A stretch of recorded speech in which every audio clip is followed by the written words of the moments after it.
মধ্যে থেকে ফুলগুলো খাবে বলে দেখে শখ করছে।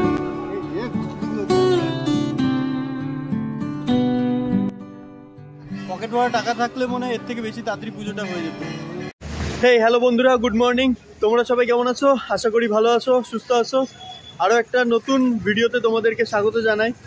এখন আমি আছি গুয়াহাটি স্টেশনের একদম কাছে।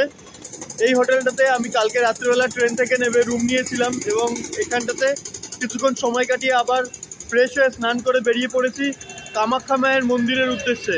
আজকের এই ভিডিওটাতে আমি তোমাদেরকে কামাখ্যা মায়ের মন্দির পুরো ঘুরে দেখাবো, সাথে সেখানে পুজো দেওয়ার জন্য কি কি নিয়ম আছে তোমাদেরকে পালন করতে লাগবে সেই সব কিছু আমি তোমাদেরকে এই ভিডিওতে দেখাবো।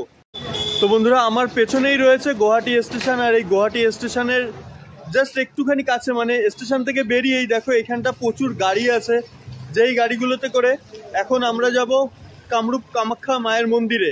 এই গুয়াহাটি স্টেশন থেকে কামরূপ কামাখ্যা মায়ের মন্দির পর্যন্ত যেতে আমাদের গাড়ি ভাড়া কত থাকছে সেটা তোমাদেরকে জানাচ্ছি। এই কামাখ্যা মন্দির যাবে, কামাখ্যা মন্দির যাবে, বাস তো যেতে চাইছে না। তো ঠিক হলো যে এই অটোতে করে আমরা যাব পুরো একদম মন্দিরের সামনে পর্যন্ত। আমাদের এই অটোটা রিজার্ভ করতে ভাড়া পড়ছে হচ্ছে 300 টাকা।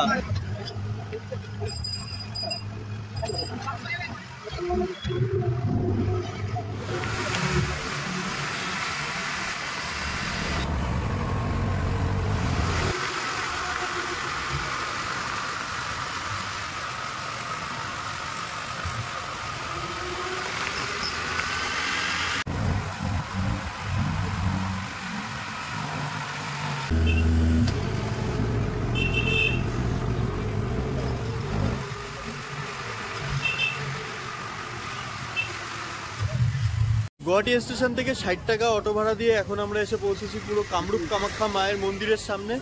এখন আমার পেছনে যে দোকানটা দেখতে পাচ্ছ, এই দোকান থেকে নিয়ে নেবো পুজোর ডালা। তো এখানে পুজো দেওয়ার জন্য কি কি নিয়ম আছে এই দোকানের যে মালিক তার কাছ থেকে শুনে নেবো আমরা। পুজো দেওয়ার জন্য অনেক নিয়ম আছে, এদিকে জেনারেল আছে, ভিআইপি আছে। আচ্ছা, যদি আমরা জেনারেলে লাইন দিয়ে পুজো দিতে চাই তাহলে?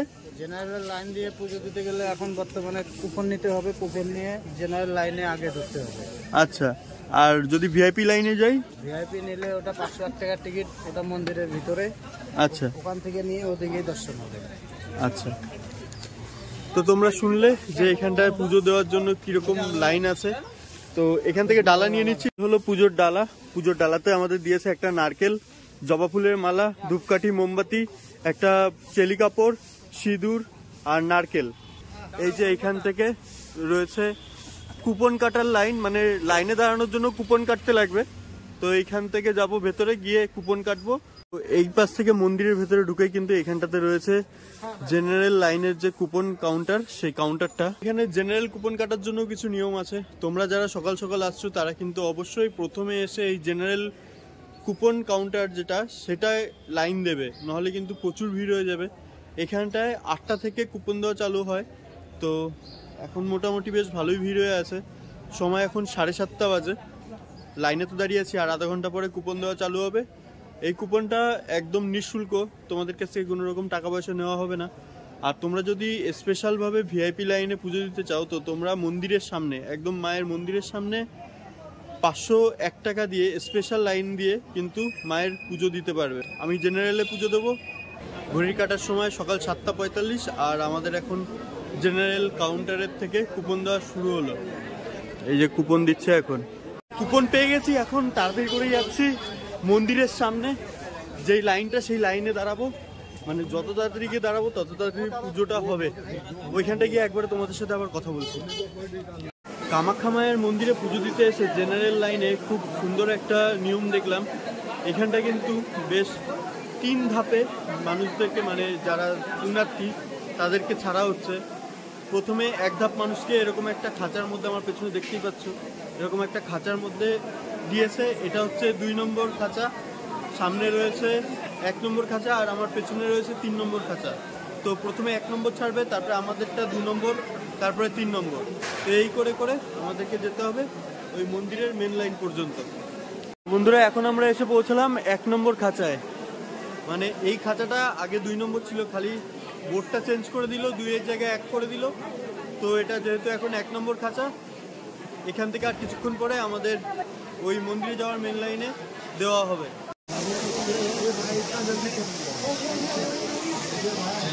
তো বন্ধুরা, ঘড়ির কাঁটায় এখন সময় 10:30 আর আমরা সেই 1 নম্বর যেই গেটটা ছিল সেই গেটটা পেরিয়ে এসেছি। এখন দাঁড়িয়ে আছি মন্দিরে যাওয়ার যে মেন লাইন, সেই মেন লাইনটা একবার তোমরা দেখো।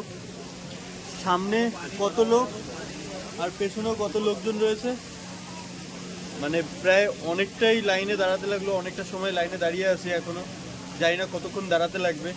তো যতই কষ্টই হোক মন্দিরে যাব, মন্দিরে গিয়ে মায়ের পুজোটা দেব।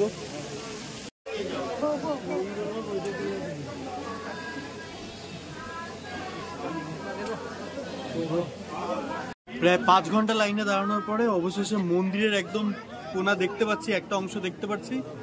আর মনে হয় বেশি সময় লাগবে না, মোটামুটি আর আধা ঘন্টার মতো সময় লাগবে পুরো মন্দিরে গিয়ে পুজো দিতে। দেখি লাইনটা দেখবে একবার। এই দেখো লাইন, পেছনেও লাইন, অবস্থা খারাপ হয়ে যাচ্ছে। মানে এই জেনারেল যারা লাইনে দাঁড়ায় তাদের এতটা কষ্ট দেয় বলেই কিন্তু পরের বার এই জেনারেলে যারা দাঁড়াতে চাইবে তারা কিন্তু ওই 500 টাকা দিয়ে ভিআইপি লাইনে দাঁড়ানোর চেষ্টা করবে।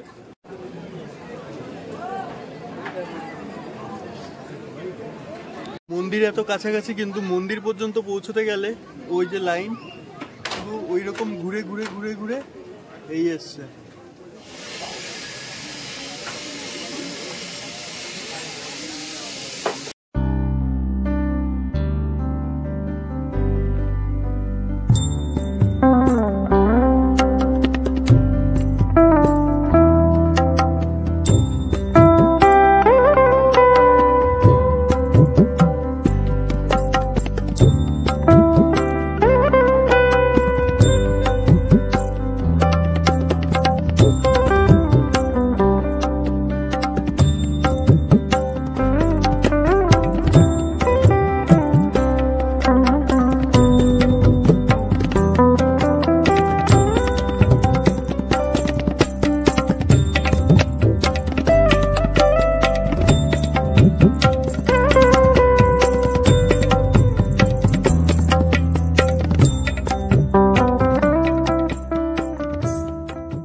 কামাখ্যা মায়ের মন্দিরে এসে পুজো দেওয়া হয়ে গেছে কমপ্লিট।